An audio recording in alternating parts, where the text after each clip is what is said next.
Coming up, the SU marching band is trying to march its way to Pittsburgh. SU is criticized for its outdated bathrooms. The first Ebola patient has died on American soil. And Turkey remains idle in the fight against ISIS. Citrus TV News at 6 starts right now.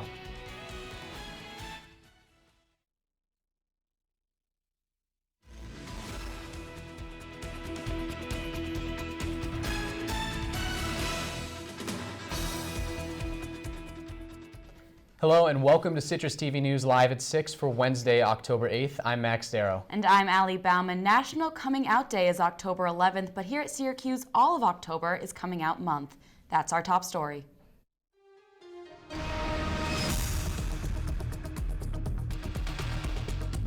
It's Coming Out Month at Syracuse University, and the LGBT Resource Center has a lot of events planned on campus to celebrate. Today was Fierce and Fabulous Queer and Trans Yoga in the Ernie Davis Gym. And Laverne Cox, star of Netflix's Orange is the New Black, will come to SU as the month-long event's keynote speaker. Citrus TV's Cheyenne Devon caught up with the LGBT Resource Center today. The LGBT Resource Center offers services to those with underrepresented genders and sexualities through student engagement and advocacy. We have discussion groups. We have 3 of them. There's one called Nudicuse. I facilitate that. That's every Monday in the fall and every other Monday in the spring. That's for new students who are just coming to campus, and it's also for folks who are just coming out. We have another discussion group called Embody that meets every other Wednesday, and that is for gender questioning, gender queer, gender nonconforming, and trans people. And finally, we have a discussion group called Fusion that meets every other Thursday, and that's for people of color who identify within LGBTQ communities. The LGBT Resource Center is a safe space for students and is active all throughout the year, offering various trainings and panel discussions. However, October is a very special month. Although National Coming Out Day is celebrated on many campuses across the country, Syracuse University is one of the few to dedicate an entire month to raising awareness. And we made that shift maybe 6 or 7 years ago, and our intention was if we have an entire month of programming that allows us to attain a level of visibility that we can't otherwise attain if we're just doing a week or a day. The You Are Not Alone list is another unique feature. By submitting your name to the list, you're kind of committing yourself to allyship, to interrupting oppression when you can, to offering support and resources to folks when you can, to working within and across your identities to push back against oppression. This has been Cheyenne Devon, Citrus TV News. Citrus TV will follow Coming Out Month all October for you, and you can keep up with all the events this month by following the hashtag OutspokenSU.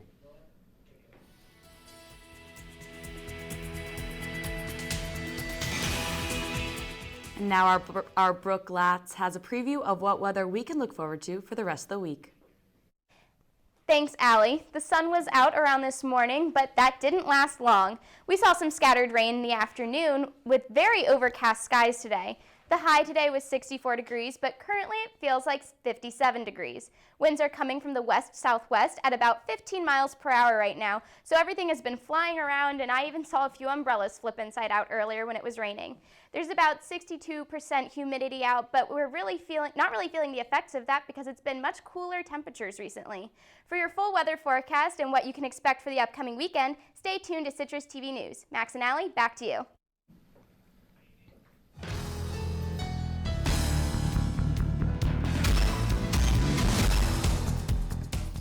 The SU football team is set to travel to Pittsburgh on November 22nd, and the Syracuse University Marching Band is looking to travel with them. The band started a fundraising campaign on Q's Funder in a goal to raise $35,000 to cover transportation, housing, and food for the trip. So far, the group has raised nearly 90% of its goal of $30,000. While many other ACC bands go to the away games, this will be the first time that the Pride of the Orange will travel with the team to an away game during the regular season. October 9th marks the 4th annual National Student Day, and you can stop by the SU bookstore for a day of giveaways that have planned. You can get free food samples, see showcases for different student services, and register to win some prizes at the bookstore vendors. A presentation is also scheduled to provide tips and tricks for using iOS 8. The motto of the celebration is Study, Serve, Celebrate.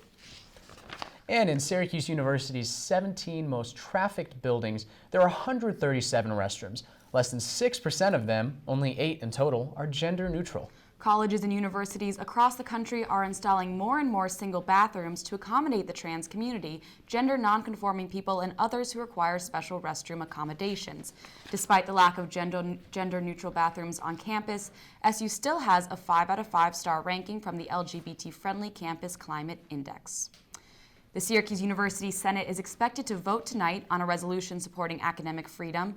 This comes after the University of Illinois at Urbana-Champaign fired a faculty member, Professor Stephen Salacia, for posting messages critical of Israel on Twitter. 2 political science professors are bringing forward the resolution which would reaffirm SU's commitment to academic freedom.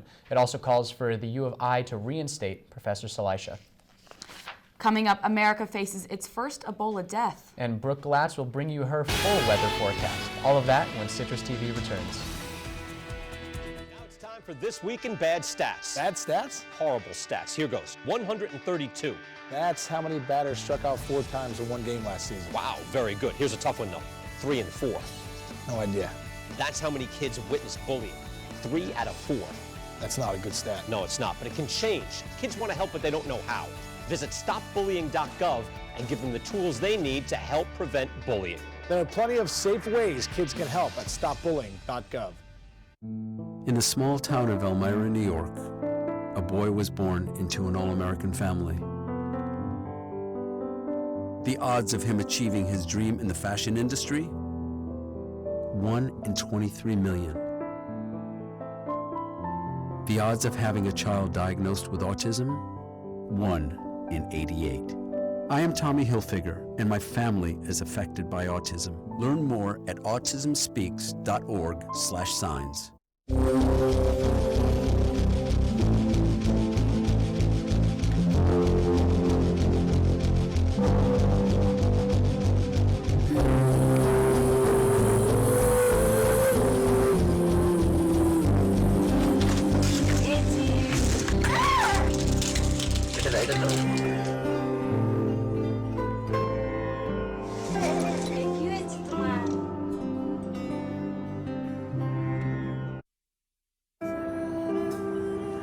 You realize that 49 million Americans struggle with hunger? That's 1 out of every 6 Americans. These people are around us every day. They're our friends, they're our coworkers, their kids go to school with our kids. Sometimes we're not even aware that they're struggling.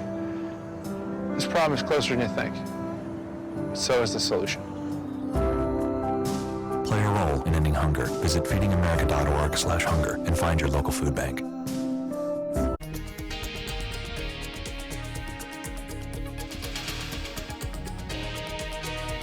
And now in national news, the first man diagnosed with Ebola in the United States has died.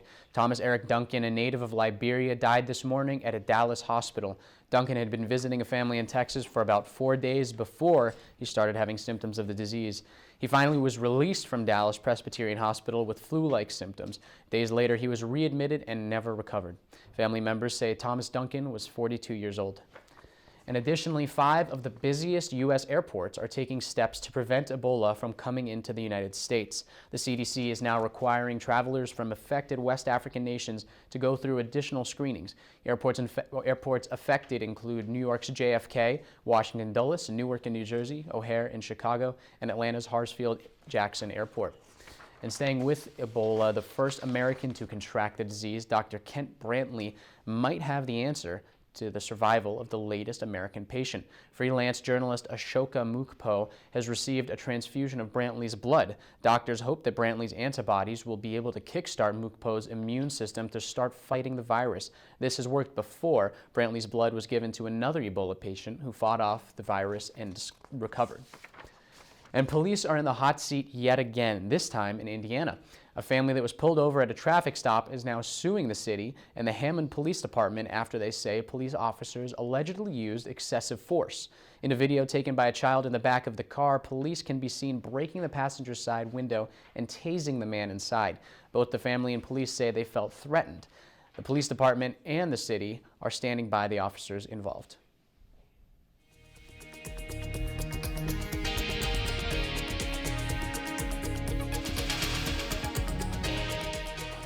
And in headlines around the world, ISIS is continuing its push along the Syrian border with Kobani as the new target and battleground.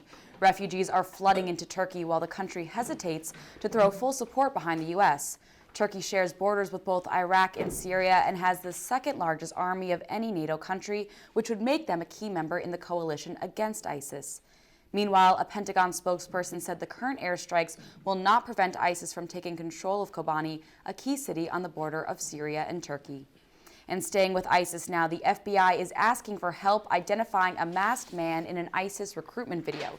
In the 55-minute video called Flames of War, the man speaks both Arabic and flawless English with a North American accent before a mass execution of Syrian soldiers.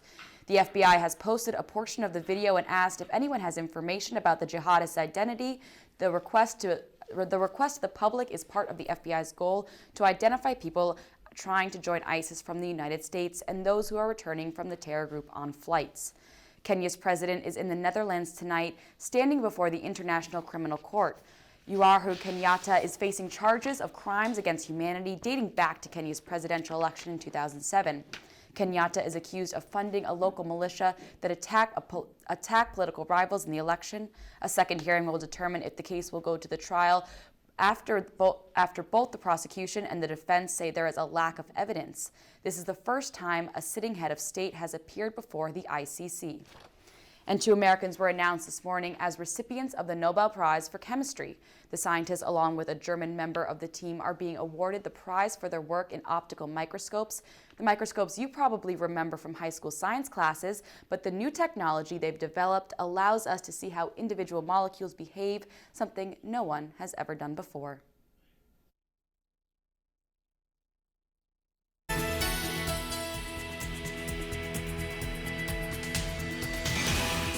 And now let's take a look with Brooke at the weather. Thanks, Max. Today, as I said earlier, the high was 64 with a low at 44. Getting kind of cooler now that it's mid-October, so more of those temperatures to be expected. Right now it feels like 57 degrees, so not too bad. It was sunny this morning, but light showers all afternoon with very overcast skies. Winds were coming from the south-southwest at 15 miles per hour, and humidity was about 62%.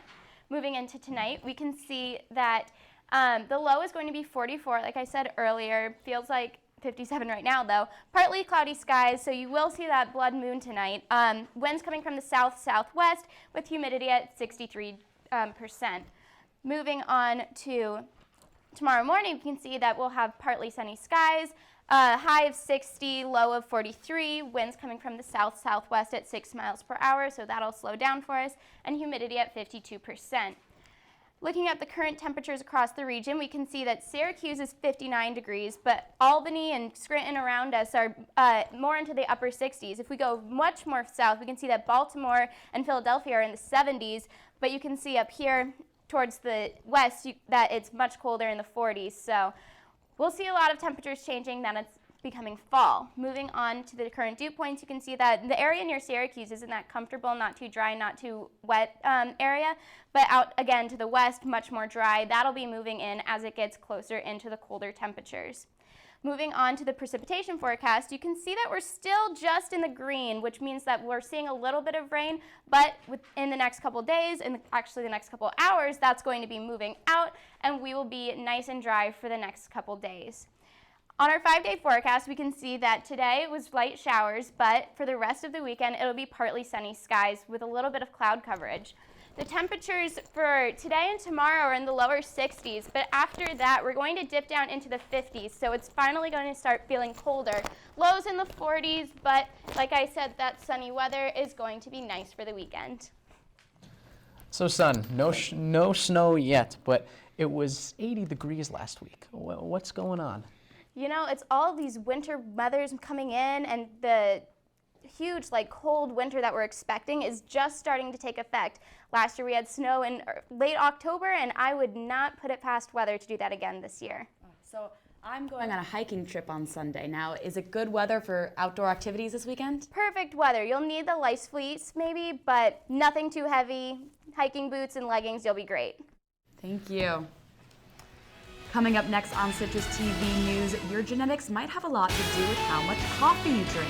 And a Seventh Heaven actor is accused of child molestation. We'll be right back. I think someone at my friend's school has this thing called autism. My friend's brother's son has autism. My neighbor's son has autism. My son has autism. Autism is getting closer to home. Today, 1 in 88 children is diagnosed with autism. That's a 1,000% increase in the last 40 years. Learn more at autismspeaks.org/signs. Hey, my name's Katie and I'm in the 9th grade. I'm an A average student and I'm an athlete working towards a scholarship. And everybody tells me how much potential I have. But I just wish someone would tell me where my next meal is coming from. Katie, how'd I do? Do you have to be so serious?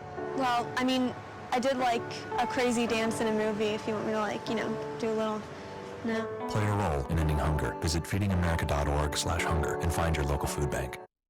Know what?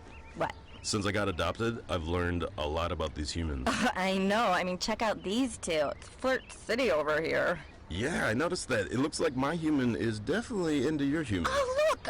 I think she's getting his number. Nice. Your human's got some sweet moves. Takes after his dog. Oh, look, they're doing that thing where they put their arms around each other. She kicked up a leg. It's like in the movies. That's awesome. Looks like we're gonna be hanging out a little bit more.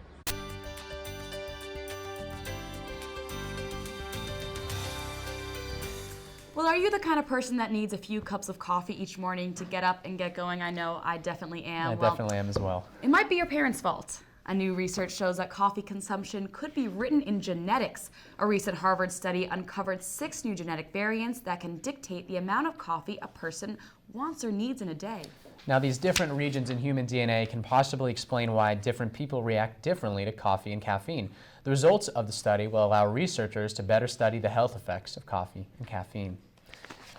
Now, you've probably got a bunch of different apps on your iPhone that let you send pictures, find places to eat, play games, but a new app being used in Tennessee has a much more practical purpose. That's right. The Sick Weather app tracks illnesses like the flu and can tell people where they may be at risk of running into the virus. People can even use the app to see trends in sicknesses across the country if they plan on doing any traveling. Some cable television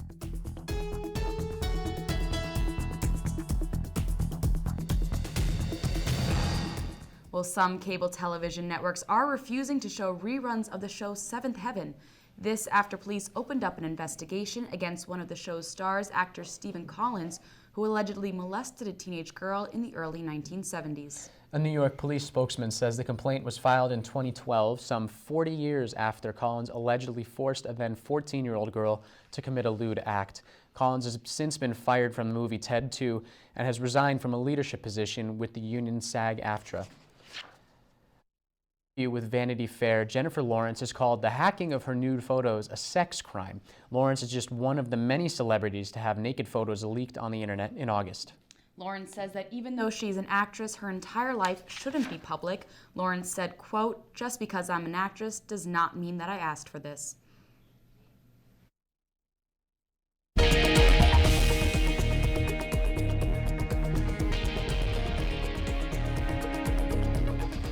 The largest retail store in the world has decided to terminate health insurance coverage for some of its part-time workers. Walmart is joining other retail companies in rolling back benefits due to an unexpected rise in healthcare costs and in response to the Affordable Care Act. Employees who work less than an average of 30 hours a week will no longer be covered by the private employer. Walmart says they will help these workers find alternative health coverage. Coming up on Sports, trouble and not so paradise for SU football. SU men's soccer looks to set yet another record, and the National League Championship Series is now set. Sports on News after the break.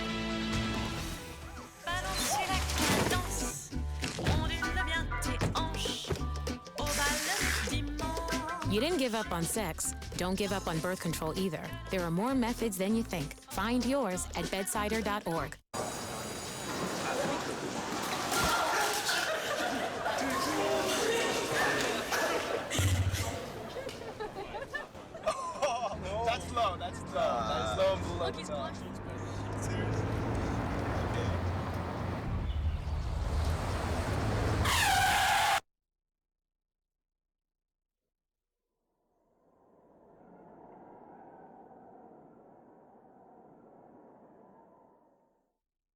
So, I just moved in with this family, and it's embarrassing. The little one, he likes to go outside and crawl around in the giant litter box. I don't know what he's doing. I mean, I was born and I knew how to use the litter box. Look at that! That's disgusting! Oh, poop already! You're making me nervous. Oh, okay, I can't look at this anymore. I really hope he grows out of this, for his sake.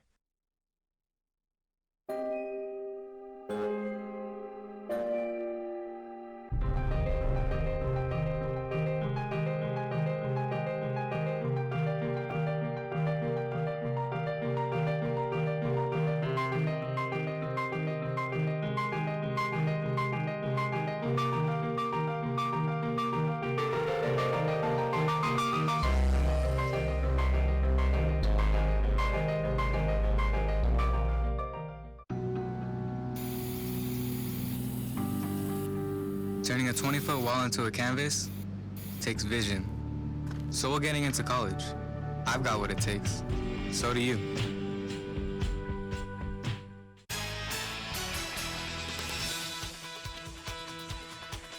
The Orange in turmoil, an angry ex-offensive coordinator and no clear option at quarterback. Oh, and did I mention who lurks on the horizon? Florida State and famous Jameis come to the Dome on Saturday. But as George McDonald continues to deal with his demotion to wide receivers coach, new offensive coordinator Tim Lester stays upbeat. Upper in Syracuse. If I would have known I was only going to get 18 games to be offensive coordinator, I would have stayed at the University of Arkansas. I would never came here. So it is what it is. You know, I don't want to be a distraction. I'm here to help Coach Lester in any way that I can, help us get back on track, help us beat Florida State and get back on track for the season that we won. You know, if I feel like one's doing the best, he'll start, you know, and then it'll depend on what they do. You know, two of them can run pretty good, and that adds a whole different dimension to an offense. And one of them can sit back and just throw it with the best of them. So depending on what we need, you know, I could see guys being changed out throughout a drive. The number 4 ranked Orange, and no, this isn't basketball. The SU men's soccer team has already secured the program's best national ranking ever, and now look for the program's best ever record through 11 games. A win against Albany would give them just that.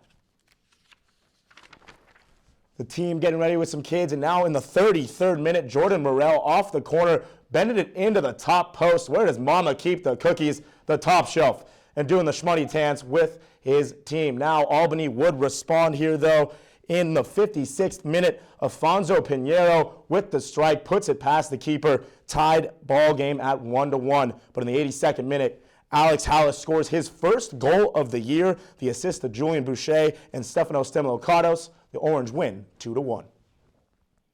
On to baseball's postseason. It was a big night for the state of California. The team from the southern part, the Dodgers, looked to hang on and force a Game 5 against the Cardinals. And up north, the San Francisco Giants tried to clinch a spot in the NLCS with a win over the Nats. Let's just say one half of the state would go to sleep happier than the other.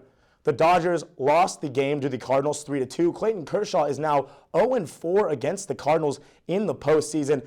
Matt Adams with a big 3-run home run to seal it on a hanging curveball that Clayton left up, and now going up north to the Giants. The Giants with a big win over the Nationals on a pass ball. Panic on his way to score the winning run for the Giants. They move on to the NLCS. Buster Posey and the crew is very excited and very happy to be moving on to the NLCS.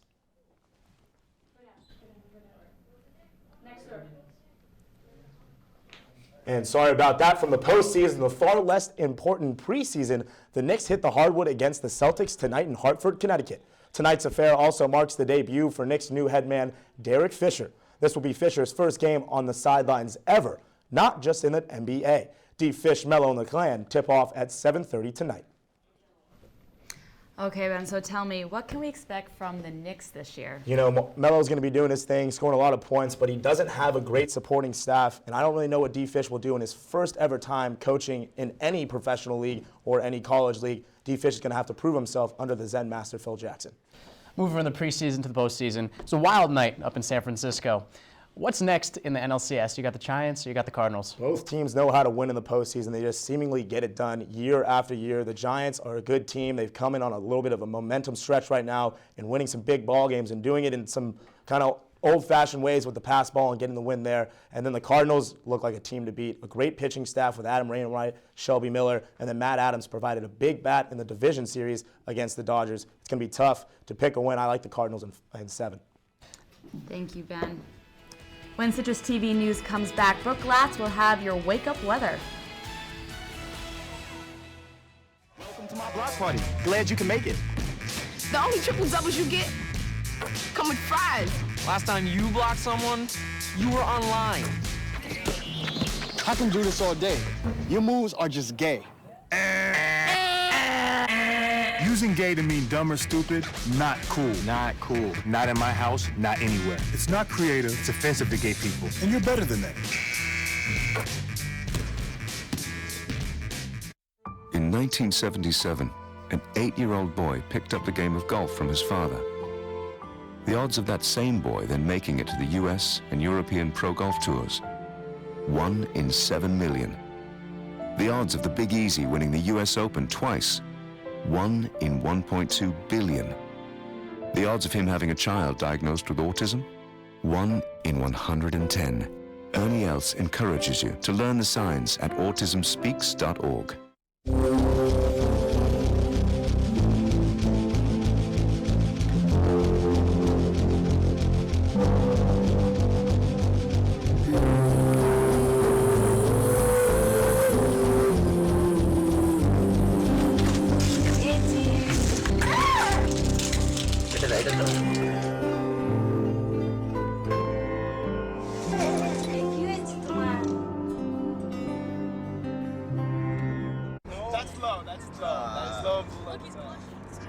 The average text takes your eyes off the road for nearly 5 seconds. Stop the texts. Stop the wrecks. Visit us at stoptextstoprex.org. And now we'll go to Brooke Glatz with your wake-up weather forecast. Thanks, Max. You can expect sunshine tomorrow when you wake up with a morning average temperature of 56 degrees. The morning low will be 44 degrees, so again, dipping down into those cooler fall temperatures. Winds tomorrow will be coming from the west-southwest at about 12 miles per hour with a higher average humidity. It'll be a day pretty much like today, except instead of the afternoon showers, it'll be just a little cloudier than usual, but still partly sunny. The high for the afternoon tomorrow will be 60 degrees with the wind picking up a little bit to 17 miles per hour in the later afternoon, so you might need to break out those windbreakers and tie up your hair. That's all for what you can expect tomorrow. Max and Allie, back to you. And now we turn to the world of boxing, where one fight is going viral. But this is not your typical rumble in the jungle. Take a look at this. The fighters were 2 red kangaroos, and the arena was a suburban street in Australia. They're the biggest kind of kangaroos, with some standing 6 feet tall and weighing nearly 200 pounds of pure muscle. The 2 heavyweights slapped and kicked one another for over 5 minutes. The panel is still deciding on the winner, and the fight did not result in a knockout. Well, that does it for us. Thanks for watching Citrus TV News Live at 6. Be sure to check us out on Facebook and follow at Citrus TV News on Twitter. I'm Allie Bauman. And I'm Max Darrow. Enjoy the rest of your evening, Syracuse.